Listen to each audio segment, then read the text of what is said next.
Vi skal nu kigge på hjemmesiden Matematikfisser.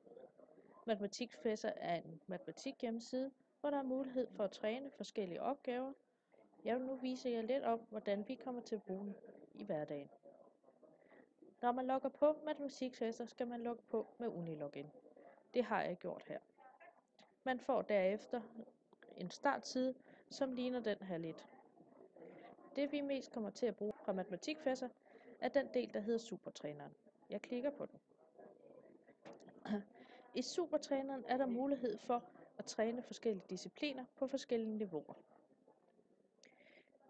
For at komme i gang med Supertræneren, skal man først svare på nogle spørgsmål, hvor ud fra Matematikfisser vurderer, hvilket niveau man skal arbejde på. Der er omkring 100 spørgsmål.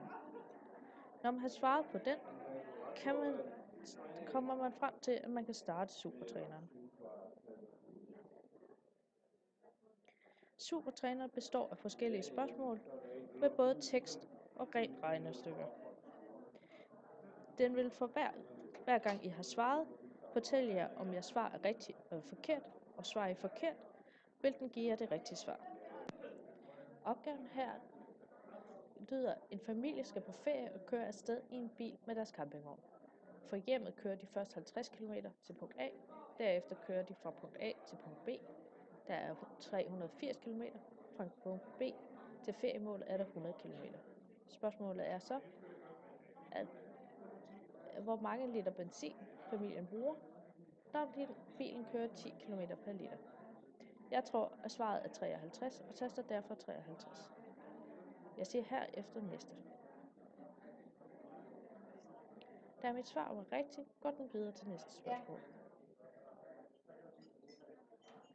Næste regnestykke er, hvis prisen på en vare er 500 kroner per styk, der sælges 7 styk, der bliver omsætningen.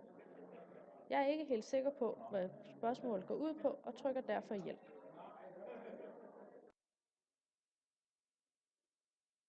Matematikfisser giver mig så muligheden for at se en video, som forklarer, hvad det her regnestykke går ud på.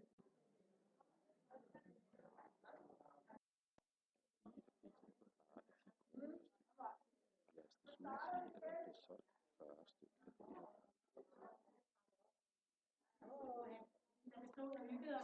Når jeg har set videoen, kan jeg prøve at se, om det har hjulpet mig med at regne regnestykker. Jeg prøver at svare, at prisen er 400 kroner. Jeg trykker næste. Mit svar var forkert. Den viser nu mit forkerte svar, og hvad svaret er rigtigt. Man gennemgår alle opgaverne på denne måde. Hver gang man har svaret på et vist antal opgaver, får man en stjerne.